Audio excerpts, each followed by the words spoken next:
माँ गंगा हजारों लाखों करोड़ों भारतीयों के और इस भारत भूमि से बाहर के प्रत्येक व्यक्ति की आस्था का केंद्र है। माँ गंगा, माँ गंगा जो स्वर्ग से पृथ्वी पर आई थी मनुष्यों के पापों को धोने, लेकिन आज ऐसी स्थिति हो गई है कि मनुष्य ने अपने लालच, अपनी अंधी हवस, अपनी लिप्सा और अपने छोटे से फायदे के लिए माँ गंगा को इतना खराब कर दिया है कि हमारी माँ गंगा मनुष्यों के पाप धोते धोते खुद मैल से भरी पूरी हो गई है। आइए आज इसी माँ गंगा की कथा व्यथा को हम आगे बढ़ाते हैं। निर्मल गंगा जन अभियान अखिल विश्व गायत्री परिवार शांति कुंज हरिद्वार का माँ गंगा को स्वच्छ और निर्मल बनाने का एक महत्वाकांक्षी अभियान, जिसमें गोमुख से गंगा सागर तक 2525 किलोमीटर की पूरी लंबाई पर गंगा की स्वच्छता का काम चरणबद्ध तरीके से किया जाएगा। हमारे इस अभियान को हमने नाम दिया है निर्मल गंगा जन अभियान। हर हर गंगे। माँ गंगा गोमुख से निकलकर हजारों किलोमीटर का सफ़र तय करते हुए, लाखों करोड़ों आदमियों के जीवन का उद्धार करते हुए हमारे बीच लाखों सालों से बहती चली आ रही है। आइए देखते हैं उस माँ गंगा की क्या कथा और क्या व्यथा है। निर्मल गंगा जन अभियान अखिल विश्व गायत्री परिवार का गंगा निर्मलीकरण का एक अभियान है। इसके कुछ लक्ष्य हैं, इसके कुछ उद्देश्य हैं। आइए हम अपनी बात को आरंभ करते हैं हमारे निर्मल गंगा जन अभियान के लक्ष्य से। इस अभियान का पहला और अंतिम लक्ष्य है सदा नीरा निर्मल गंगा, अर्थात हमारी माँ गंगा के आंचल में सदा पानी बहता रहे, उसकी धार हमारे मन को, हमारे शरीर को ऐसे ही पवित्र करती रहे। लेकिन उस जल को निर्मल होना भी अनिवार्य है, क्योंकि यदि दूषित जल होगा, यदि मैला जल होगा तो हमारे पाप और हमारे शरीर का मैल धुलने की बजाय और बढ़ेगा। इसीलिए शायद इस अभियान का लक्ष्य रखा गया है सदा नीरा निर्मल गंगा। इस अभियान के उद्देश्यों में प्रमुख उद्देश्य है जल ही जीवन है। हम सभी जानते हैं कि किसी भी जगह जीवन की खोज की जाती है तो उससे पहले पानी की खोज की जाती है, क्योंकि वैज्ञानिकों का ये भी मानना है कि जहाँ जल होगा वहाँ निश्चित रूप से जीवन होगा। अतः जल की स्वच्छता और जैव विविधता के संरक्षण का संगठित प्रयास है हमारा ये निर्मल गंगा जन अभियान। दूसरा उद्देश्य लोक माता जाह्नवी, ये पूरे देश की, पूरे पृथ्वी की माता है। अतः गंगा पुत्रों को अपनी माँ के प्रति कर्तव्यों को स्मरण कराते हुए और उन कर्तव्यों के अनुपालन के लिए प्रेरणा देने के लिए अभियान आरंभ किया गया है। इस अभियान का तीसरा उद्देश्य है स्रोत सामस्मि जाह्नवी। भगवान कृष्ण ने गीता में कहा है कि सभी जल स्रोत गंगा है। हमारी संस्कृति भी हर नदी को एक माँ का दर्जा देती है और हर नदी में गंगा के जल की उपस्थिति को हम मानते हैं। अतः ये माना जा सकता है कि सभी जल स्रोत गंगा है या गंगा के समकक्ष पवित्र हैं। अतः देश के सभी जल स्रोतों तक इस अभियान का विस्तार किया जाएगा। परम पूज्य गुरुदेव पंडित श्री राम शर्मा आचार्य जी ने इस युग निर्माण योजना के लिए एक बहुत महत्वपूर्ण बीज मंत्र दिया था, हम बदलेंगे युग बदलेगा। कुछ ऐसी भावना लेकर के इस अभियान को आरंभ किया गया है कि हम बदलेंगे युग बदलेगा, तभी हमारा कोई भी अभियान, कोई भी लक्ष्य पूरा हो सकता है। और निर्मल गंगा जन अभियान के माध्यम से इस भावना को जन जन तक पहुंचाना है और प्रत्येक व्यक्ति को इस अभियान के लिए भागीदार बनाना है। इस अभियान का अगला उद्देश्य हरियाली चूनर पहनाना। गंगा के आंचल को हरे भरे वृक्षों से, सघन वृक्षों से आच्छादित करके और उसकी लज्जा का रक्षण करने के लिए, पर्यावरण संरक्षण करने के लिए हरियाली चूनर अर्थात किसी भी नदी के दोनों तटों पर सघन वृक्षारोपण का कार्यक्रम आरंभ किया जाएगा। अब आते हैं हमारी माँ गंगा के महात्म्य को। हमारे वेदों में, हमारे पुराणों में, हमारे इतिहास में, हमारे सारे आर्ष ग्रंथों में गंगा का नियमित रूप से, सतत रूप से महात्म्य गाया गया है। यहाँ पर हमारे सामने हमारे वेदों के, हमारे पुराणों के, हमारे पुराने ग्रंथों के, प्राचीन ग्रंथों के कुछ आख्यानों का, कुछ कथनों का उल्लेख किया गया है। गीता में कहा गया है स्रोत सामस्मि जाह्नवी, अर्थात नदियों में मैं गंगा हूँ। महो ज्योतिर्वहति वक्षणासु, ये ऋग्वेद का सूत्र कहता है गंगा नदियों में महान ब्रह्म ज्योति ही बह रही है। गंगे त्रिपथ गामिनी, अर्थात गंगा वो नदी है जो स्वर्ग, पृथ्वी और पाताल इन तीनों लोकों में विद्यमान है। नास्ति गंगा समम तीर्थम, गंगा जी के समान कोई तीर्थ नहीं माना गया है। गंगा के महात्म्य में ये कहा गया है कि यदि कोई व्यक्ति 100 योजन दूर खड़ा होकर कर भी गंगा के नाम का स्मरण करता है तो उसे वही पुण्य लाभ की प्राप्ति होती है जो गंगा के तट पर निवास करने वाले को होती है अथवा गंगा के जल में स्नान करने वाले को होती है। ये है हमारी माँ भगवती के गंगा का दिव्य प्रवाह। हिमगिरी से चलकर, अपने मायके, अपने पिता के घर से चलकर और सागर तक का उसका 2525 किलोमीटर का लंबा सफ़र है। इस पूरे रास्ते में 5 राज्य इस देश के पड़ते हैं और गंगा के तट पर इस देश के प्रमुख 100 शहर हैं। इसके अलावा हमारी माँ गंगा के आंचल में इस देश के 11 राज्य आते हैं, अर्थात माँ गंगा का जो बेसिन है, जो अंचल है, उसमें 11 राज्य आते हैं और इस देश की जनसंख्या के करीब 40 करोड़ लोग इस माँ गंगा का प्रत्यक्ष अप्रत्यक्ष लाभ उठाते हैं। ये एक नक्शा आपके सामने दिखाया जा रहा है जिसमें पूरी गंगा के अंचल को दर्शाया गया है। इसी के साथ ये बात भी बताई गई है कि गंगा की सहायक नदियाँ कौन सी हैं। प्रमुख नदियों में है यमुना, घाघरा, गंडक, कोसी और कुछ अप्रत्यक्ष नदियाँ हैं जो दूसरी नदियों के साथ मिलकर के गंगा में समाहित होती है।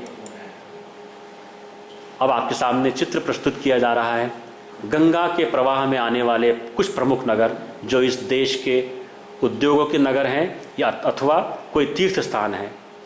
सबसे आरंभ में हम देखते हैं गोमुख, जहाँ से माँ गंगा का वास्तविक उद्गम होता है। उसके बाद गंगोत्री, जहाँ पर माँ गंगा के दर्शन के लिए, स्नान के लिए सभी तीर्थयात्री जाकर के अपना जीवन पवित्र करते हैं, अपना जीवन धन्य बनाते हैं। उसके पश्चात नीचे उतरते हैं उत्तरकाशी। माँ गंगा का अगला पड़ाव है देवप्रयाग, जहाँ पर अलकनंदा और भागीरथी का संगम होकर इसके पश्चात ये नदी माँ गंगा के नाम से पूरे भारत को पवित्र करते हुए बहती है। अगला पड़ाव इस नदी का आता है ऋषिकेश, और ऋषिकेश से लगा हुआ है हमारा नगर हरिद्वार, अर्थात हर का द्वार, जहाँ से ईश्वर के घर में, ईश्वर के लोक में प्रवेश किया जाता है। हरिद्वार ही वो जगह है जहाँ पर गंगा सर्वप्रथम मैदान में आकर के अपना विशाल और विराट स्वरूप दिखाती है। उसके पश्चात आगे बढ़ते हैं। उत्तर प्रदेश के प्रमुख नगरों में कानपुर, इलाहाबाद और वाराणसी है, जिसमें कानपुर प्रमुख उद्योगों का शहर है और इलाहाबाद और वाराणसी हमारे पवित्र तीर्थ माने गए हैं।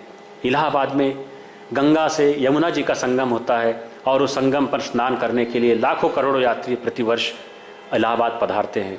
फिर आता है हमारा महान शहर पटना, या जिसे पाटलिपुत्र के नाम से जानते हैं, जहाँ बुद्ध धर्म का काम हुआ है और जहाँ बुद्ध धर्म ने जन्म लेकर के पल्लवित हुआ। उसके पश्चात आखिरी में दिखाया गया है कोलकाता शहर, जहाँ माँ गंगा अपने अंतिम पड़ाव पर पहुंचकर और थोड़ी दूर आगे जाकर के गंगा सागर के रूप में समुद्र में विलय हो जाती है। माँ गंगा के कुछ अनुदान वरदान, जैसे कि हर माँ के स्नेह, हर माँ का प्रेम अपने बच्चे को प्राप्त होता है। बच्चा कितना भी नटखट रहे, कितना भी शैतान रहे, कितनी भी त्रुटियाँ करे, लेकिन माँ कभी भी अपने बच्चे से दूर नहीं होती है और अपने बच्चे को दूर नहीं करती है। हमेशा उसकी ममता की वर्षा बच्चे पर होती रहती है। कुछ ऐसा ही भाव, कुछ ऐसी ही भावना गंगा माँ के प्रति हमारे लिए है। गंगा नदी राष्ट्रीय नदी घोषित कर दी गई है। भारत की 26% भूभाग की पोषक, यहाँ भूभाग से आशय हमारे देश की कृषि भूमि से लिया जा रहा है। 43% जनसंख्या गंगा के आंचल की छांव में रहती है, अर्थात 43% जनसंख्या को प्रत्यक्ष अप्रत्यक्ष रूप से गंगा का लाभ प्राप्त होता है, चाहे वो सिंचाई के माध्यम से हो, चाहे वो तीर्थ नगरी के माध्यम से हो। 51% नहर सिंचाई क्षेत्र गंगा के क्षेत्र में आता है। 10,80,000 वर्ग किलोमीटर का विशाल गंगा माँ का आंचल फैला हुआ है। गंगा माँ में समृद्ध जैव विविधता पाई जाती है, अर्थात विभिन्न प्रकार के पशु पक्षी प्राणी इस गंगा माँ के आंचल में पलते हैं। जिसमें विभिन्न प्रकार की मछलियाँ हैं, और गंगा की शार्क जो पूरे भारत में केवल गंगा के आंचल में पाई जाती है। डॉल्फिन ये भी भारत में केवल गंगा के आंचल में पाई जाती है। विशेष प्रकार के घड़ियाल और दुर्लभ वनस्पतियाँ भी गंगा के तट पर अक्सर देखने में आती है। और इन सब के अलावा गंगा का जो डेल्टा है, जहाँ गंगा समुद्र में मिलती है, गंगा का मुहाना, वो इस विश्व का सबसे विशाल डेल्टा और सबसे उपजाऊ डेल्टा माना गया है। हमारा सुंदरवन क्षेत्र जो पश्चिम बंगाल में आता है और जहाँ के बाघ पूरे देश में प्रसिद्ध हैं, पूरे दुनिया में प्रसिद्ध हैं, वो सुंदरवन भी इसी माँ गंगा के उपजाऊ डेल्टा के अंतर्गत आता है। अगला चित्र आपके सामने आ रहा है गंगा महिमा। माँ की जितनी महिमा गाई जाए, माँ की जितनी प्रशंसा की जाए, हमेशा कम होती है, क्योंकि माँ होती ही प्रशंसा करने लायक है, माँ होती ही पूजनीय है।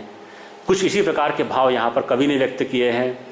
देवों का वरदान है गंगा, हिमगिरी का अनुदान है गंगा, भारत की पहचान है गंगा, संस्कृति का सम्मान है गंगा, ऋषि पुत्रों का मान है गंगा, धर्म क्षेत्र का प्राण है गंगा, तीर्थों में प्रधान है गंगा, मुक्ति का सामान है गंगा, भागीरथ की आन है गंगा, अगर अभी हम न चेते तो कुछ दिन की मेहमान है गंगा।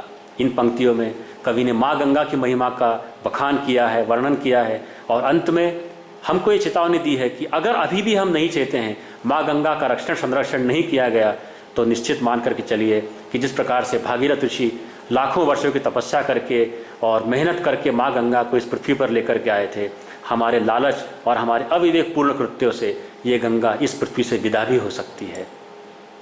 अब बात करते हैं हम हमारे माँ पर छाए हुए संकट की। गंगा नदी पर कई वैज्ञानिकों ने, कई पर्यावरणविदों ने, कई लोगों ने, कई पढ़े लिखे लोगों ने गंगा पर बहुत सारा काम किया है और बहुत सारे संकटों से हमको चेताया है। कुछ संकट गंगा पर वर्तमान में चल रहे हैं और कुछ संकट भविष्य में आने की संभावना है। प्रमुख रूप से वैज्ञानिकों ने और पर्यावरणविदों ने जिन संकटों का उल्लेख किया है, जिन संकटों की चर्चा की है, उनमें सबसे पहला है सिकुड़ता सिमटता गंगोत्री ग्लेशियर और पिघलता हिमगिरी। मनुष्य के अविवेकपूर्ण कार्य से, विनाशकारी विकास कार्यों से जंगलों का अंधाधुंध कटा हुआ है। नतीजा ये हुआ कि इस पृथ्वी पर तापमान बढ़ना शुरू हो गया। उसका सीधा प्रभाव हमारे हिम शिखरों पर पड़ा और ये वो हिम शिखर जहाँ से हमको अमृतमय जल मिला करता था, वो हिम शिखर धीरे धीरे पिघलना आरंभ हो गए। हमारा गंगोत्री ग्लेशियर भी इसका अपवाद नहीं है। कहते हैं किसी ज़माने में जब पांडव इस पृथ्वी पर रहा करते थे, तो यही गंगोत्री का ग्लेशियर किसी ज़माने में गंगोत्री शहर तक, जो वर्तमान में गंगोत्री गांव है, वहाँ तक हुआ करता था। लेकिन काल बदलता गया, समय बदलता गया और मनुष्य के अविवेकी काम बढ़ते गए। उसका नतीजा आज हम ये देखते हैं कि उस गंगोत्री गांव से 18 किलोमीटर पीछे हमारा गंगोत्री ग्लेशियर जा चुका है। दूसरा गंगोत्री पर संकट, गंगा मैया पर संकट ये बताया गया है। अविरल प्रवाह में अवरोध कर दिया गया है और बांधों का जगह जगह पर निर्माण किया गया है। माँ गंगा जो किसी ज़माने में, किसी समय खुले बिना किसी अवरोध के बहा करती थी और किसी उन्मुक्त युवती की भांति चला करती थी, उसको जगह जगह रोक करके उसके पानी को बांधों के माध्यम से रोक दिया गया है। उसके बाद मनुष्य अपने लालच से, अपनी आवश्यकता के हिसाब से उन बांधों से पानी छोड़ता है।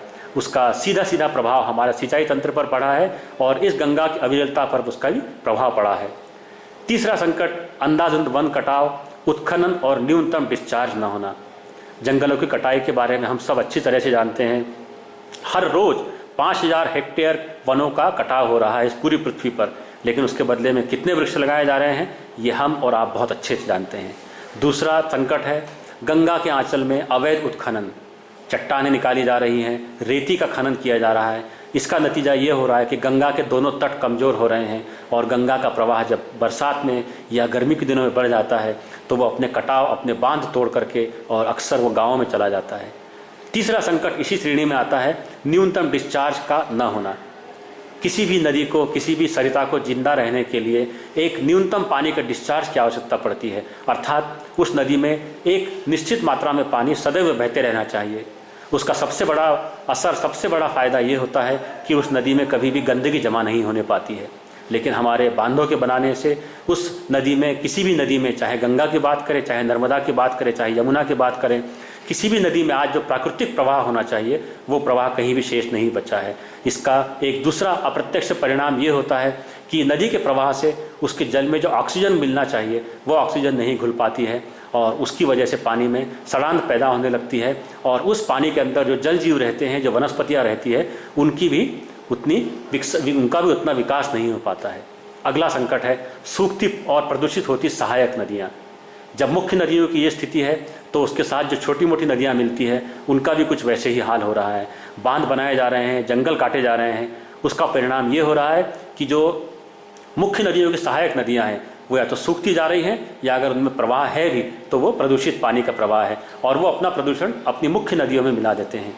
अगला संकट है सीवेज अर्थात हमारे मलमूत्र या गंदे जल को नदियों में सीधा मिला देना।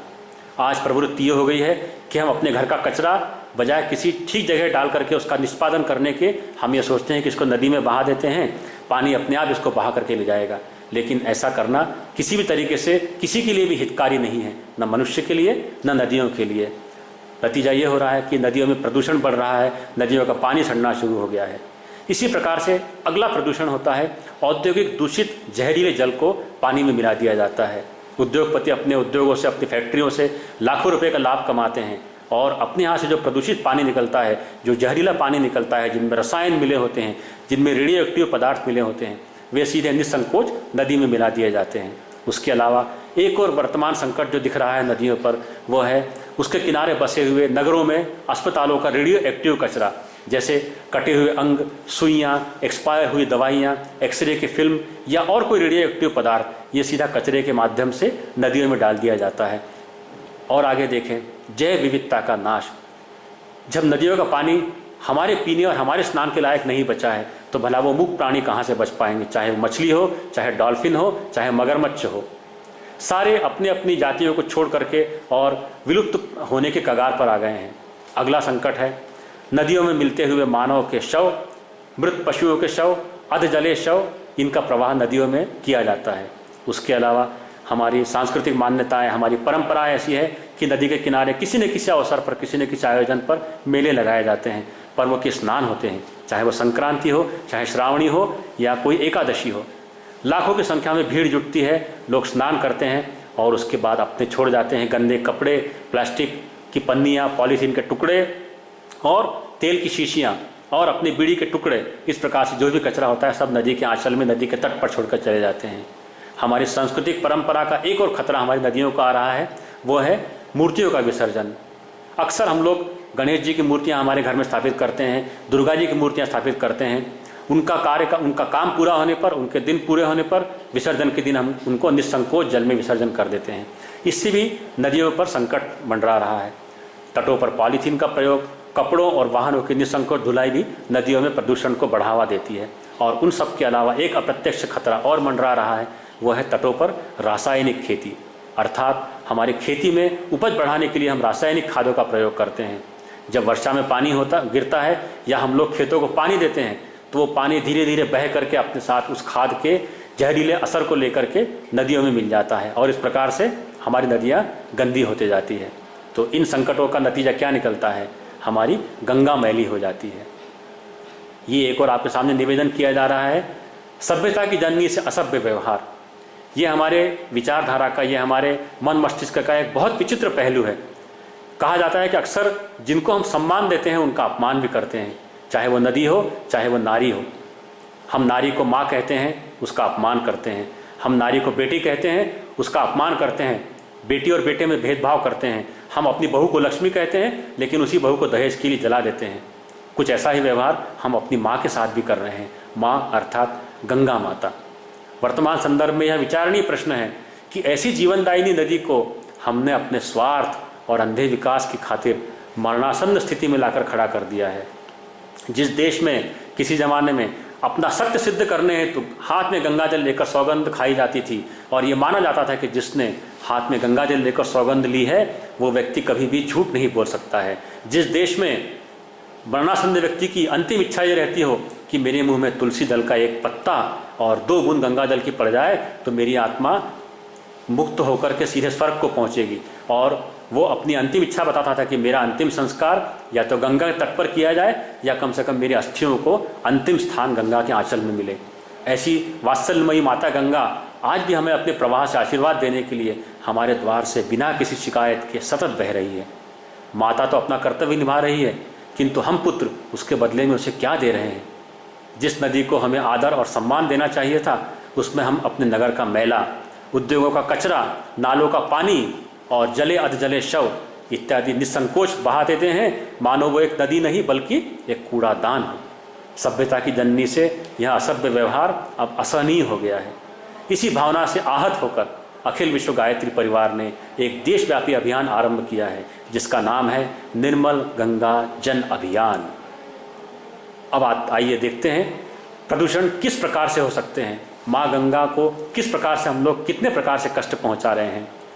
पहला प्रदूषण का प्रकार या पहले प्रदूषण का स्रोत है शहरों और नगरों का अनुपचारित सीवेज, अर्थात हमारे जो गंदे नाले हैं, हमारी नालियों का पानी है, हमारे निस्तार का पानी है, वो बिना उपचार किए हुए, अर्थात उसमें से गंदगी को दूर करके और स्वच्छ पानी को छोड़ने की बजाय हम अनुपचारित सीवेज को प्रतिदिन अपनी नदी में डाल देते हैं। और इसका एक औसत आंकड़ा ये माना गया है कि 1 टैंकर सीवेज के बराबर नदी में प्रतिदिन डाला जाता है। हमारे उद्योगों का अपशिष्ट अर्थात उद्योगों का कचरा 3400 MLD अर्थात मिलियन लीटर पर डे या मिलियन लीटर प्रतिदिन हम अपने नदियों में डाल रहे हैं, विशेषकर गंगा में डाल रहे हैं। रासायनिक खाद 4,08,000 टन प्रतिवर्ष गंगा नदी में खेतों के माध्यम से मिलाई जा रही है। कीटनाशक 13,000 टन प्रतिवर्ष मिलाए जा रहे हैं।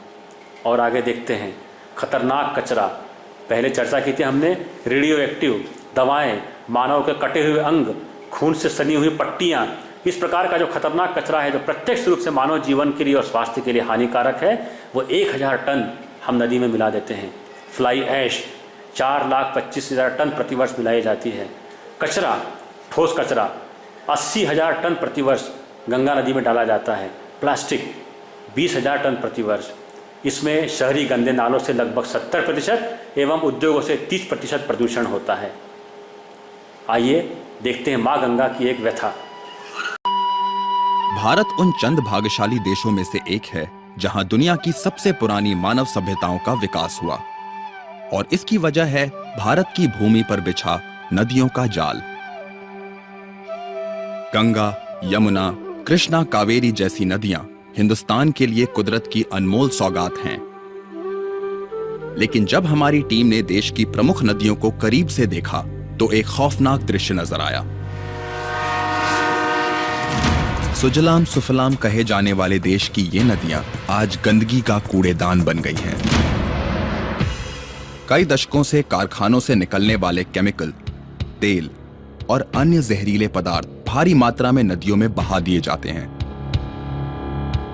जिस वजह से इन नदियों का पानी अमृत की बजाय जहर में तब्दील हो गया है।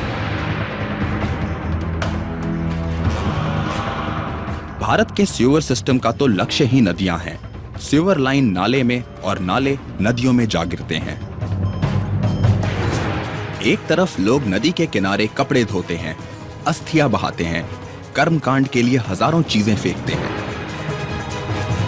वहीं दूसरी ओर हजारों तरह की दवाइयां, इंजेक्शन, एक्सपायर्ड मेडिकल सामान सभी को एक ही कूड़ेदान की भेंट चढ़ाया जाता है, और उस कूड़ेदान का नाम है नदी। तो ये एक छोटा सा चित्र था कि हम किस प्रकार से प्रदूषण फैला रहे हैं। आइए देखते हैं कुछ और चित्र आपके सामने हैं जिसमें मनुष्य अपनी गलतियों से अपनी नदियों को खराब कर रहा है, उनको प्रदूषित कर रहा है। आप देख रहे हैं पहले चित्र में एक व्यक्ति किस प्रकार से पूजन सामग्री को नदी में ढकेल रहा है। दूसरे चित्र में आप देख रहे हैं गंगा के तट पर शवदाह किया जा रहा है। हमारी परंपरा के अनुसार तो शवदाह पूरा होने के पश्चात ही उनके परिजनों को घर लौटना होता है, लेकिन अक्सर हम अपने आलस और अपने अविवेक की वजह से शवदाह को आधा छोड़ करके आ जाते हैं, और उसका नतीजा ये होता है कि थोड़े से रुपयों के लालच में उस शवदाह से लकड़ियाँ निकाल करके और शव को नदी में बहा दिया जाता है।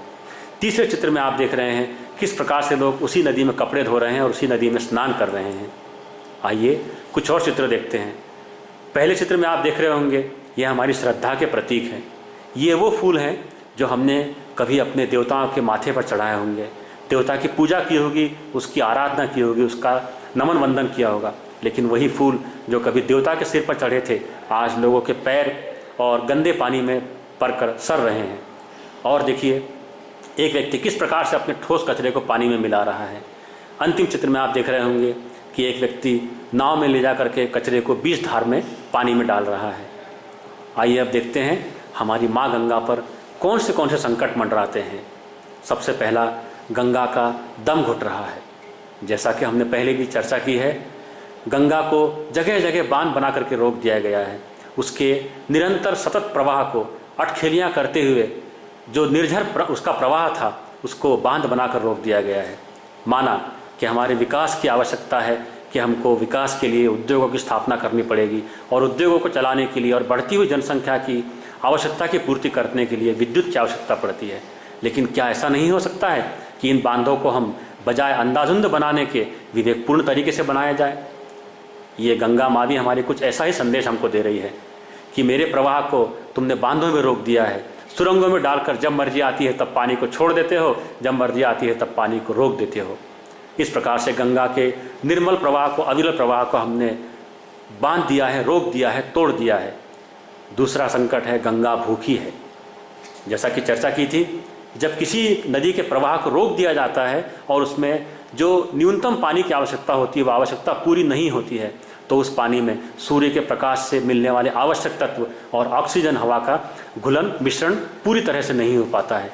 इस प्रकार से माँ गंगा अपनी दूसरी शिकायत हमको बता रही है कि मैं भूखी हूँ। तीसरी शिकायत, तीसरा संकट है, अलग थलग पड़ी गंगा। पिता हिमालय, मित्रवन और औषधियों से हमने अपनी माँ गंगा को दूर कर दिया है। जगह जगह गंगा को रोक दिया है। जहाँ अपनी मर्जी हुई नहरों में उसको डाल करके और शहरों में और गाँव के बीच से, गलियों के बीच से गुजारा है।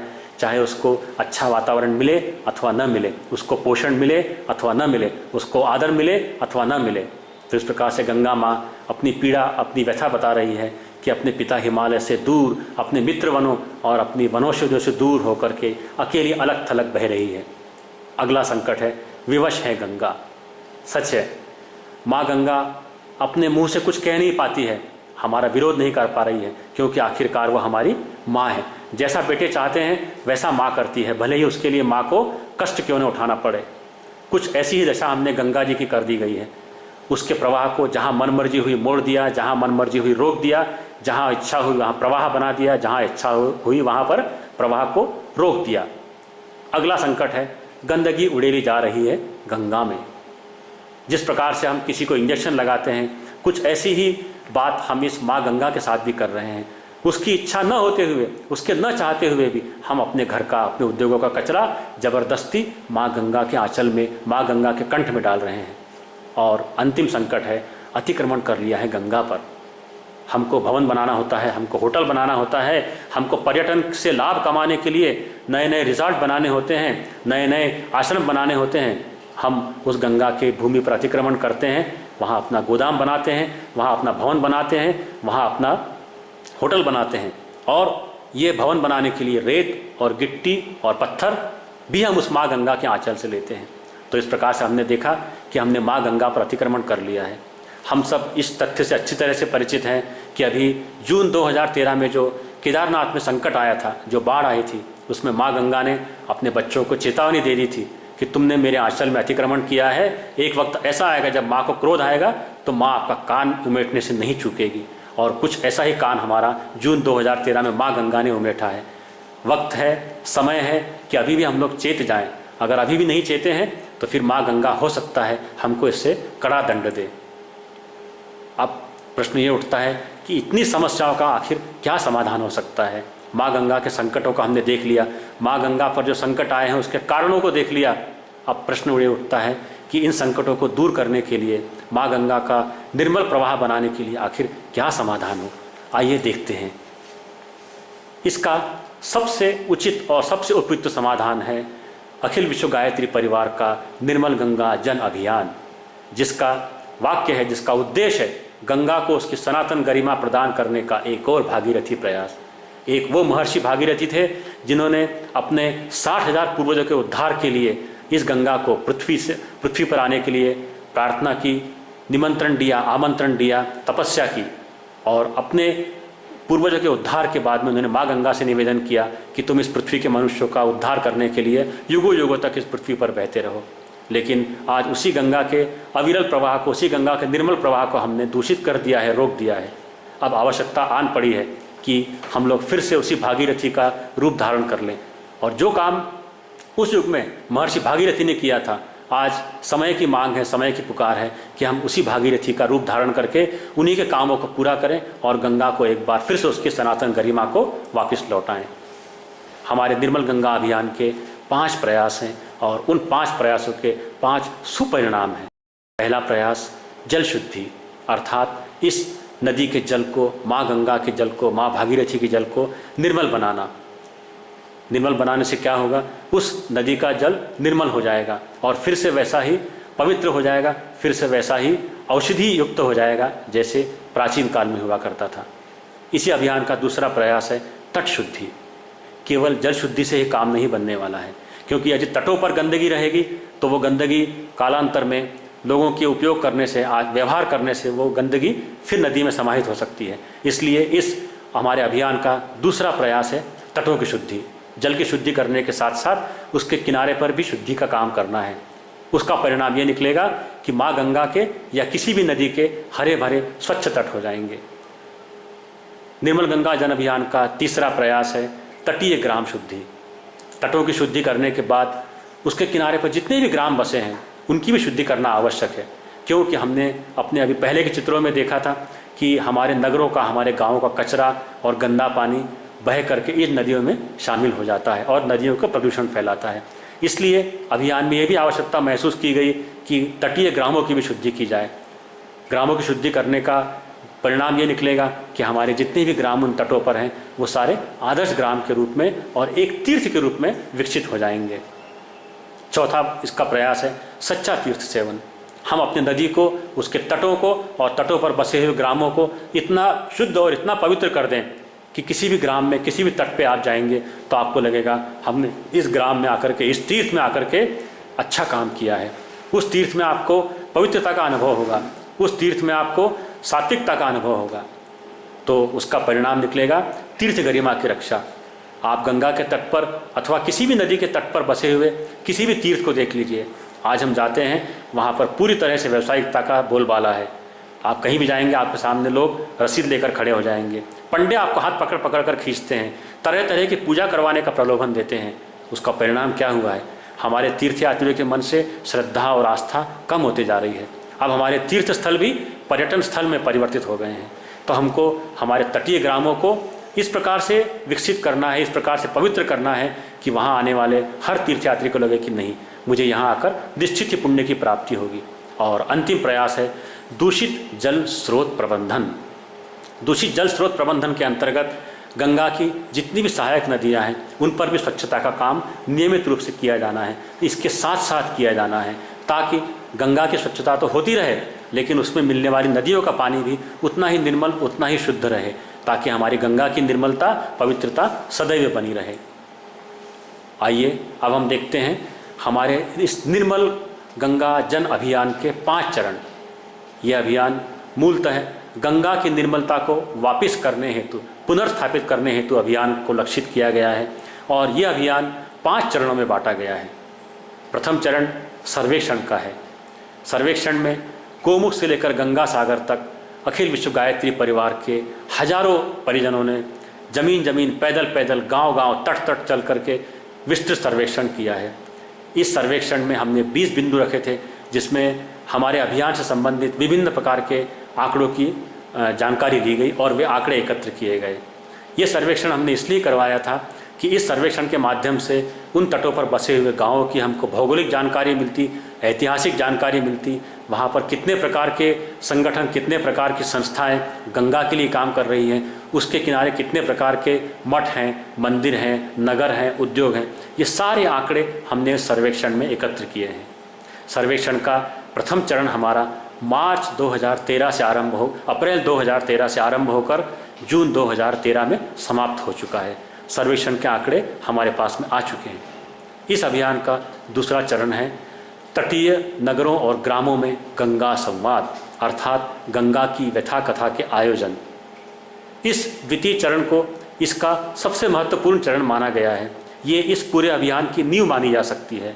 इस अभियान का आरंभ 19 दिसंबर 2013 से हो रहा है, जिसमें पूरे तट पर लगभग 150 कार्यक्रमों का आयोजन किया गया है और उन कार्यक्रमों को नाम दिया गया है गंगा संवाद। ये अपने आप में एक अनोखा और नूतन आयोजन है जो इससे पूर्व कभी भी किसी ने भी आयोजित नहीं किया है। इस गंगा संवाद में गंगा की व्यथा कथा जन जन के पास जाकर के, उनके घर में जाकर के, उनके संस्थान में जाकर के, उनके मंदिर में जाकर के सुनाई जाएगी। ये अभियान का द्वितीय चरण पूरी तरह से जनसंपर्क पर आधारित है। क्योंकि हमारा ये निर्मल गंगा जन अभियान जन जन के साथ चलने वाला अभियान है, जन समर्थन से, जन सहयोग से चलने वाला अभियान है, इसलिए इस द्वितीय चरण में विशुद्ध रूप से जन जागरण का काम किया जाएगा। इस गंगा संवाद में एक 3 दिवसीय कार्यक्रम आयोजित किया जाएगा। इन 3 दिवसीय कार्यक्रमों को विभिन्न चरणों में बांटा गया है। पहला चरण, प्रथम दिन, इसमें प्रातःकाल गंगा के तट पर, अगर गंगा का तट पास में है तो गंगा के तट पर, अन्यथा उस गांव में, उस नगर में किसी प्रमुख स्थल पर, किसी मंदिर में अथवा किसी सार्वजनिक स्थल पर गंगा की गोष्ठी, गंगा की पूजा की जाएगी, गंगा की अर्चना की जाएगी। अगर गंगा के तट पर हैं तो गंगा का अभिषेक किया जाएगा।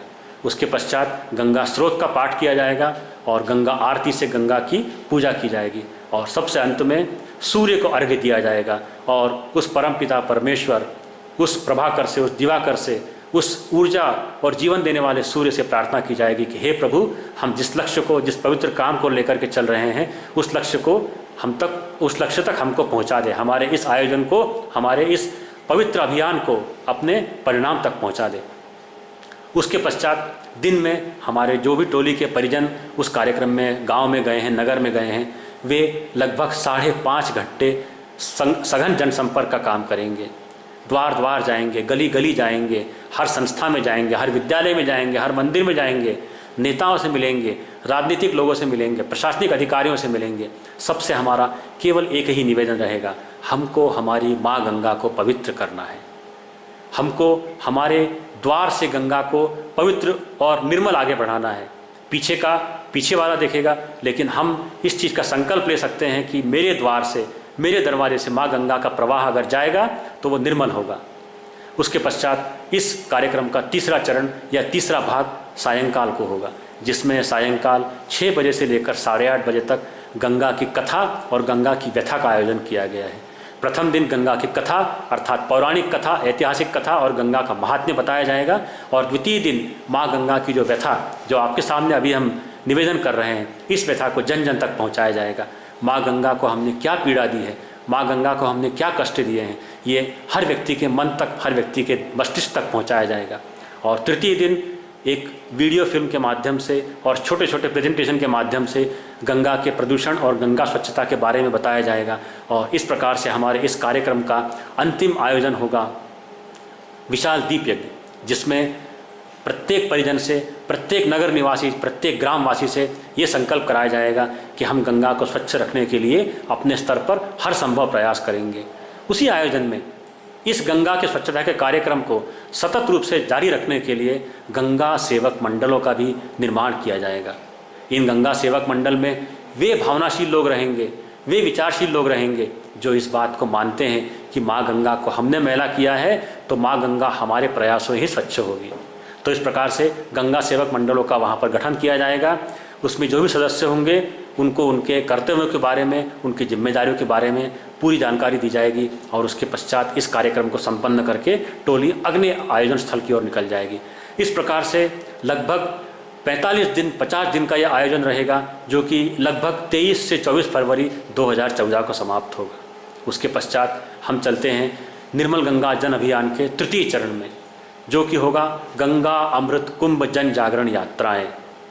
इस अभियान के अंतर्गत, इस चरण के अंतर्गत जन जागरण और वास्तविक स्वच्छता का काम गंगा जी के साथ किया जाएगा।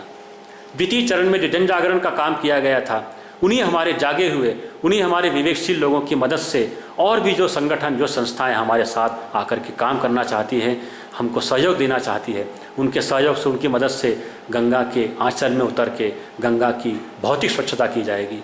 कचरा उठाया जाएगा, प्लास्टिक उठाया जाएगा, उसमें गिर रहे नालों को रोकने का निवेदन किया जाएगा, उसमें मिल रहे कचरे को रोकने का निवेदन किया जाएगा और जो कचरा डालते हैं उनको उस कचरे को व्यवस्थित रूप से कहीं पर निष्पादित करने के बारे में बताया जाएगा। उस कचरे का क्या निपटान हो इसकी जानकारी उनको दी जाएगी।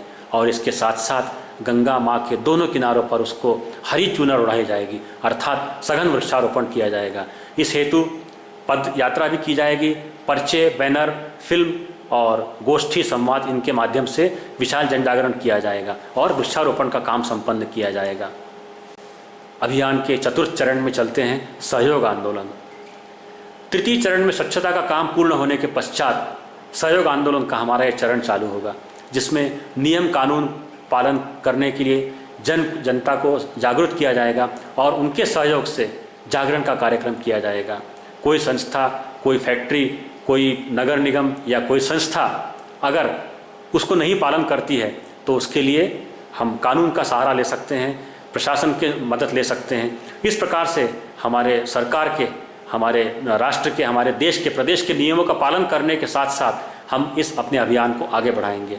ये बात अच्छी तरह स्मरण रखने योग्य है कि हमारा ये आंदोलन सहयोग आंदोलन है। इसमें हमको छोटे से छोटे व्यक्ति से लेकर के समर्थ से समर्थ व्यक्ति, चाहे वो राजनीतिक रूप से समर्थ हो, चाहे आर्थिक रूप से समर्थ हो या किसी प्रकार से समर्थ हो, हमको इसमें हर व्यक्ति का तन मन धन से सहयोग चाहिए। इसलिए हमने अपने इस आंदोलन का नाम सहयोग आंदोलन दिया है। इसका मूल जो भाव है, जो मूल विचार है, वो सहयोग आंदोलन है। और उसके बाद में आते हैं इस अभियान के पंचम और आखिरी चरण में। इस चरण में ये लक्ष्य रखा गया है कि 10 वर्ष तक इस निर्मल गंगा को बनाए रखने के लिए, गंगा की निर्मलता को, गंगा की शुद्धि को और उस शुद्धिकरण के संरक्षण के लिए निरंतर प्रयास, पुरुषार्थ किए जाएंगे। इस प्रकार से ये हमारा निर्मल गंगा अभियान 5 चरणों में संपन्न होगा। हमारे अभियान को सरल रूप से और सहज रूप से चलाने के लिए गंगा के 2525 किलोमीटर की पूरी लंबाई को हमने 5 अंचलों में बांटा है। और इन 5 अंचलों के नाम उस क्षेत्र में रहे हुए, तपस्या किए हुए ऋषियों के नाम पर रखा है। हमारा पहला अंचल है भागीरथी अंचल, जहाँ पर महाराज भगीरथ ने, महर्षि भगीरथ ने तपस्या की थी, अर्थात गंगोत्री ग्राम, जहाँ पर भागीरथ तपस्याशिला है। तो हमारा पहला अंचल आरंभ होता है गोमुख से हरिद्वार शहर तक, जिसका नाम रखा गया है भागीरथी अंचल। प्रत्येक अंचल में लगभग औसत देखा जाए तो 500 किलोमीटर की लंबाई है। तो हमारा पहला अंचल होता है गोमुख से हरिद्वार तक। दूसरा अंचल है महर्षि विश्वामित्र की तपोभूमि, अर्थात हरिद्वार से कानपुर तक। तीसरा अंचल है महर्षि भारद्वाज की कर्मभूमि, कानपुर से बनारस तक। चौथा अंचल है हमारे महान तपस्वी गौतम बुद्ध की कर्मस्थली, बनारस से सुल्तानगंज। और अंतिम अंचल है रामकृष्ण देव, हमारे महान पुरुष रामकृष्ण महाराज की कर्मस्थली, सुल्तानगंज से गंगा सागर। इस प्रकार से पूरे निर्मल गंगा अभियान के हमने क्षेत्र को 5 अंचलों में बांटा है। भागीरथी अंचल, विश्वामित्र अंचल, भारद्वाज अंचल, गौतम अंचल और रामकृष्ण अंचल। इन अंचलों में दोनों तटों पर काम होगा, प्रत्येक का दायां तट, बायां तट, दायां तट, बायां तट। इस प्रकार से पूरे क्षेत्र को 10 क्षेत्रों में बांटा है, बायां और दायां। अब हम बात करते हैं कुछ सरकारी प्रयासों की। हमारी सरकार ने, हमारे शासन ने ऐसा नहीं कि कोई प्रयास नहीं किए हैं, अपने स्तर पे उन्होंने पूरी तरह से गंगा को स्वच्छ करने का प्रयास किया है। आइए उस पर हम एक छोटी सी नज़र डालते हैं। पहला गंगा एक्शन प्लान, जिसको कि GAP या गैप भी कहा जाता है, इसका लोकार्पण 1985 में भारत सरकार ने किया था। इसी में द्वितीय चरण आरंभ हुआ था, जिसको कि गैप 2 या गंगा एक्शन प्लान 2 कहा जाता है। ये 1993 से लागू किया गया था, जिसमें प्रमुख रूप से आरंभ में 59 शहरों में इस नदी पर काम करने के लिए योजना बनाई गई थी। उसके पश्चात राष्ट्रीय गंगा नदी बेसिन प्राधिकरण, अर्थात national Ganga river basin authority 2009 में स्थापित की गई। इसका भी काम गंगा की स्वच्छता पर नज़र रखना और इसके लिए चलाए जा रहे कार्यक्रमों के ऊपर नज़र रखने का था। गंगा एक्शन प्लान और NGRBA में प्रमुख रूप से 3 घटक थे।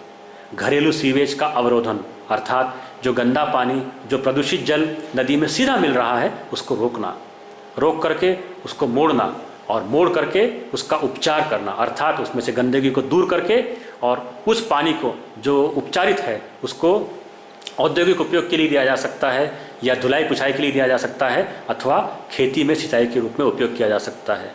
दूसरा है औद्योगिक कचरे के केंद्र की पहचान और कचरे को उपचारित करने हेतु संयंत्र की स्थापना, अर्थात ऐसे क्षेत्र जहां पर औद्योगिक कचरा बहुत अधिक निकलता है उन क्षेत्रों की पहले स्तर पर पहचान करना और उसके पश्चात उस कचरे को निपटान करने हेतु, उपचार करने हेतु संयंत्रों की स्थापना करवाना।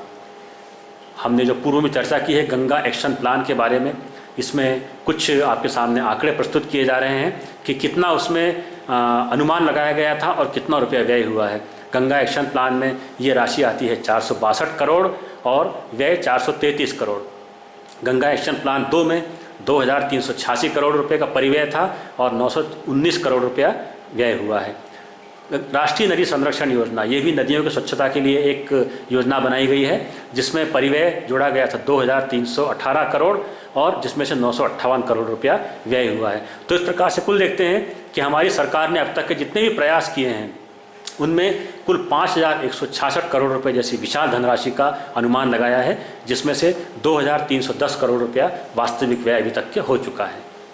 आइए अब हम अपने इस अभियान की सफलता के लिए, चूँकि जैसे निवेदन किया जा चुका है, हमारा यह अभियान जन सहयोग का अभियान है, जन जन का अभियान है। ये किसी व्यक्ति विशेष, संस्था विशेष या किसी क्षेत्र विशेष का कार्यक्रम नहीं है, बल्कि पूरे देश का, पूरी दुनिया का है। उन लोगों का अभियान है जो गंगा के प्रति श्रद्धा रखते हैं, जो गंगा के प्रति आस्था रखते हैं और जो गंगा को अपनी माँ मानते हैं। उन सभी लोगों से हमारी एक भाव भरी अपील, सबसे पहले धर्मनिष्ठों से। धर्म एक ऐसा आसरा है, एक ऐसा सहारा है जिसको लेकर के व्यक्ति अपना जीवन गुजार देता है। अगर धर्म ना हो, कहते हैं धर्मो रक्षति रक्षितः, अर्थात धर्म उसकी रक्षा करता है जो धर्म की रक्षा करता है। और हमारी भारतीय संस्कृति में धर्म को जीवन का आधार माना गया है। तो धर्मनिष्ठ वे व्यक्ति होते हैं जो किसी भी समाज के लिए, किसी भी समूह के लिए, किसी भी संप्रदाय के लिए प्रेरणा स्रोत होते हैं, एक मशाल की तरह होते हैं, एक दीपक की तरह होते हैं, जो उस समाज को, उस समुदाय को, उस पंथ को, उस मत के अनुयायियों को रास्ता दिखाते हैं। तो सबसे पहली हमारी भाव भरी अपील उन धर्मनिष्ठों से है जो समाज को रास्ता दिखाने का काम करते हैं कि आप गंगा माँ की जय तो बोलें, पर गंगा के अमृत में विष न घोलें।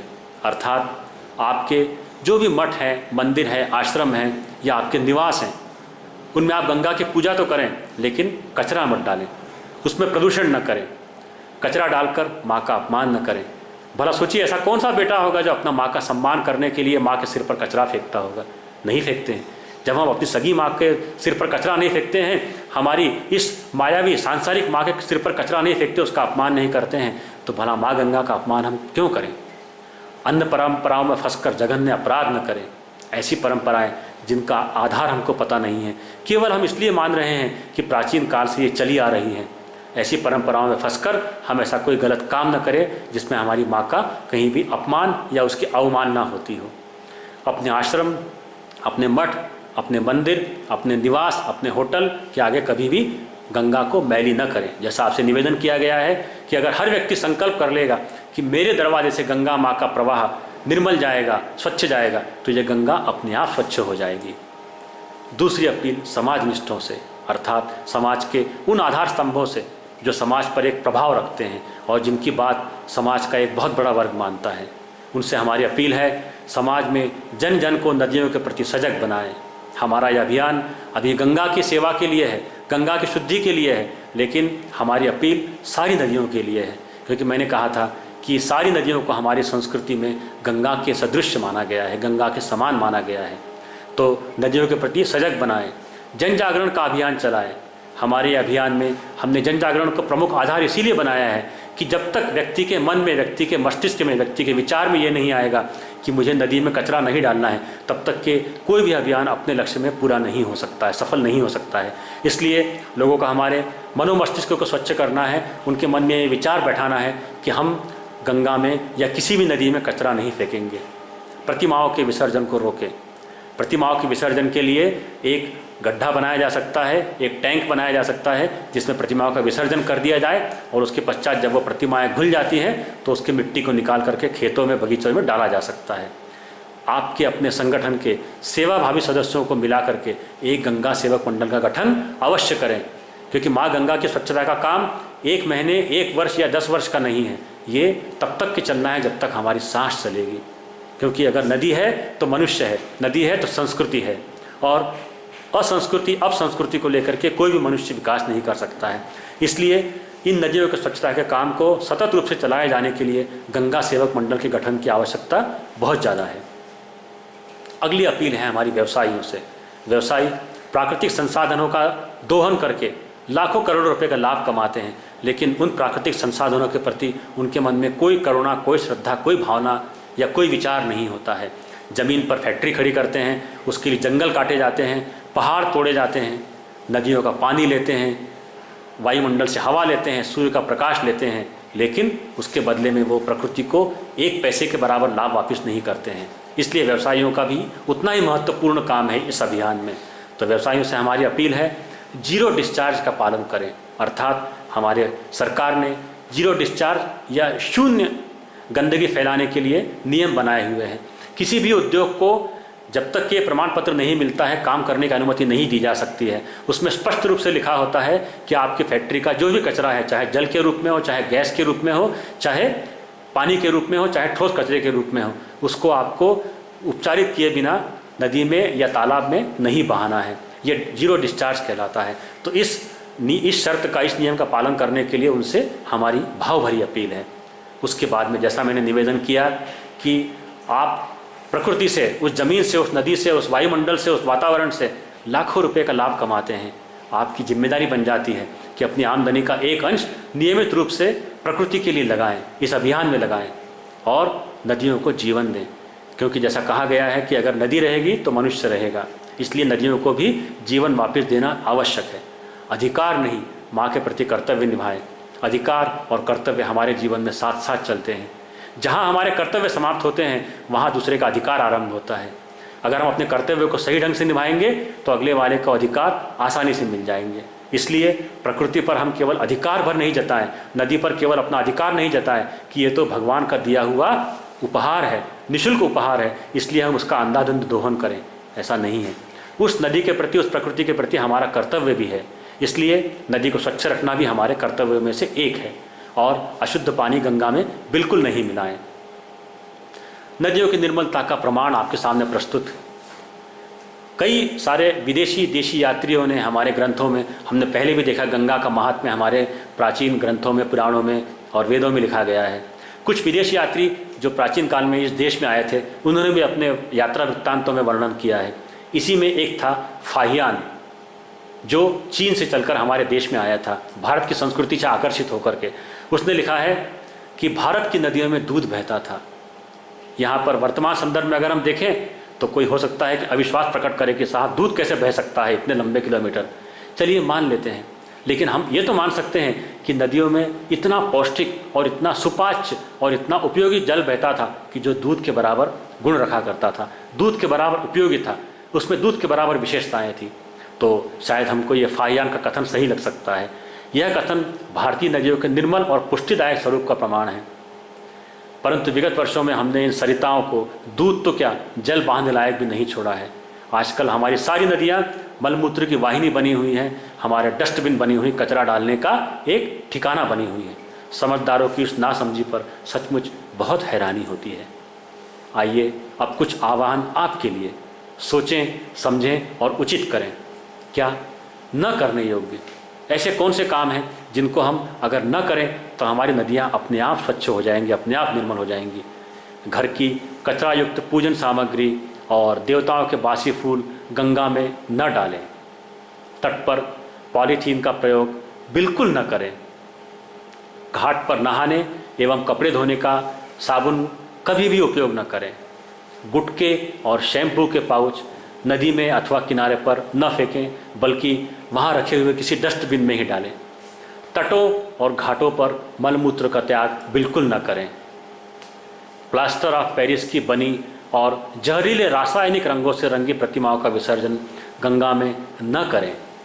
तटीय खेतों में रासायनिक खाद और रासायनिक कीटनाशकों का प्रयोग न करें। मलमूत्र युक्त पानी गंगा में प्रवाहित न होने दें। शहर का गंदा नाला और आपके उद्योगों का गंदा जहरीला पानी नदी में सीधे प्रवाहित होने से रोकें। प्लास्टिक के दोनों में दीपदान न करें। अब करने योग्य ऐसे काम जिनसे हमारी नदियों की पवित्रता, उसकी शुद्धता और उसकी समग्रता बनी रह सकती है। ये घर की पूजन सामग्री और देवताओं के बासी फूल और इसी प्रकार की अन्य सामग्री की खाद बनाएं। इसके लिए अपने घर के पास एक गड्ढा बनाया जा सकता है, मंदिर के पास एक गड्ढा बनाया जा सकता है, जिसमें इन फूलों को और पूजन सामग्री को डालते रहें। एक समय बाद वो प्राकृतिक रूप से सड़ करके खाद का स्वरूप धारण कर लेगी, जिसको आप अपने बगीचे में और क्यारियों में उपयोग कर सकते हैं। पॉलीथीन के बैग के स्थान पर कागज़ के बैग का उपयोग करें, ये पर्यावरण के लिए भी उपयोगी है। मलमूत्र हेतु शौचालयों का प्रयोग करें। पर्यावरण अनुकूल मूर्तियों की ही स्थापना करें। रासायनिक खाद और कीटनाशक के स्थान पर गोबर की खाद, केंचुआ खाद और गौमूत्र से बने कीटनाशकों का अपने खेतों में प्रयोग करें। गंदे पानी के सोख पिट अर्थात सोखता गड्ढा बनाएं। अच्छा हो, दीपदान करने के लिए प्लास्टिक के दिए के स्थान पर आटे के दिए बना करके दीपदान करें और इन्हें जल में ना बहाएं या पत्ते के दोनों का उपयोग करें। गंगा, गीता और गौ माता अपनी संस्कृति की पहचान। गंगा मैली गीता भूले, गौ माता की लेते जान। माँ गंगा की यही पुकार, जल और तट का करो सुधार। माँ गंगा की यही पुकार, जल और तट का करो सुधार। जय गंगे।